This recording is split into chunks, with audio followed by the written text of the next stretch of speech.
And welcome back to Face the Nation. Martin Indyk was the U.S. Special Mideast Envoy. He was our negotiator in the peace talks between the Israelis and the Palestinians before they collapsed. Before that, he was our U.S. Ambassador to Israel in the Clinton administration. He is back at the Brookings Institution now.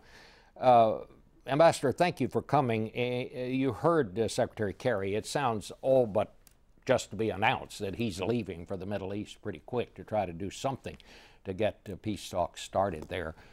Where does he go? Who does he talk to? What's our best chance to just at least get this killing stopped so people can talk to one another?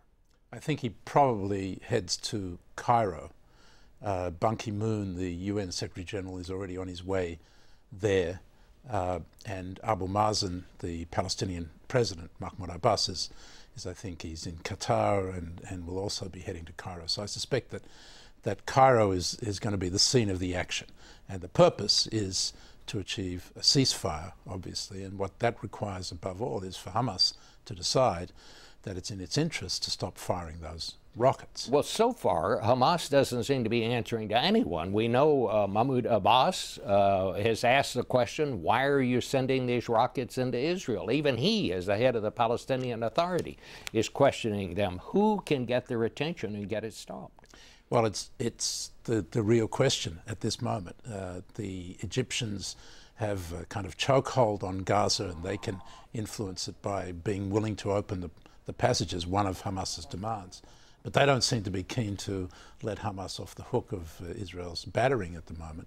Abu Mazen himself can have influence, and I think that's where the focus now needs to be. He has a reconciliation agreement with Hamas.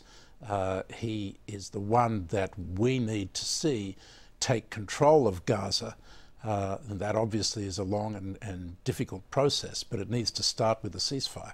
So the question is whether Egypt, the United States, perhaps with the help of Qatar, which provides the financial leverage, can convince Hamas that it's in the interest of the Palestinian people now to stop firing in favor of a process that leads to the Palestinian Authority taking control in Gaza.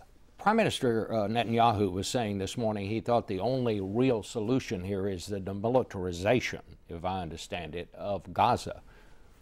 Who can do that? Right. Well, there's only two ways to demilitarize Gaza, either by Israeli force, which, as we've seen this morning, will cause a huge number of casualties on both sides now, which would be, I think, a terrible development.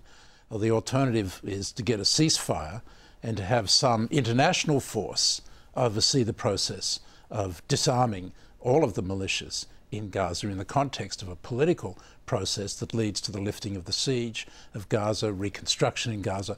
All of that can only be done through the Palestinian Authority and an international force, perhaps a UN mandate to do that in cooperation with the Palestinian Authority. Who would you think might be willing to step up and do that? I haven't noticed people volunteering to step in and be an international force to patrol the Gaza. It's a big ask, and it can only be done in the context of a situation in which there's a different future for the people of Gaza, one in which life can return to normal. The restrictions on the passages and the flow of goods and people are removed. That can only happen in the context of a disarming. So it needs to be, in effect, a package deal in which the international community and the legitimate authority, which is the Palestinian Authority, together insist that Hamas now go along with the process that will serve the Palestinian people in Gaza. Ambassador, do you think that this outbreak in any way had something to do with the breakdown of the peace talks between the Palestinians and the Israelis? You were a big part of that, of course, as one of the negotiators. Sure. I think that Secretary Kerry has been warning from the outset, when everybody wondered why he was trying to resolve this conflict, that the alternative to a resolution of the conflict is this kind of chronic conflict with its horrendous toll taken on both sides. And so, you know, that was the purpose behind trying. That was the purpose behind trying to resolve the conflict in a way that would put an end to all of this. I mean, we've had 3 times this situation repeat itself over the last 6 years. Are we really just going to go back to the status quo ante? Or are people going to say, finally, enough is enough, we need to resolve this conflict? That's what we tried to do. Perhaps coming out of this, we'll have a better chance. Does Hamas have this number of rockets that they have? Do we have any idea? Have they used up most of them? Do they have a lot more? The estimate when this conflict started was that they had 20,000. Really? And so they're firing at approximately 150 a day. They've got a long way to go. Plus they have an indigenous capability to manufacture these. These are crude rockets, some of them made out of sewage pipes. And you can see they don't have much impact except to terrorize the population. Do you think that the Prime Minister Netanyahu may have underestimated their strength now? I think that it was known they had those rockets. It was known that they had the tunnels. So I don't think there was an underestimation. The problem, Bob, has always been, what do you do about it?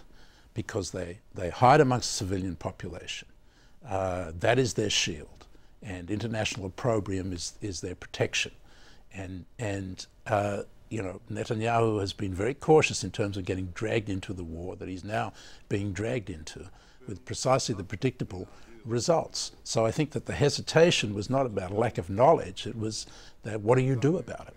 And there are only two things to do about it. Either you just kind of restore the status quo ante, and we know where that leads, conflict again in another 2 years, if not sooner, or you try to find a more comprehensive resolution, which starts in Gaza with trying to take control from Hamas and re-establishing the Palestinian Authority's control, and then leads to a renewed effort to resolve this Israeli-Palestinian conflict. Ambassador, thank you so much. We really appreciate it, and we wish you all the best in trying to resolve this thing. We'll be right back with our panel of analysts.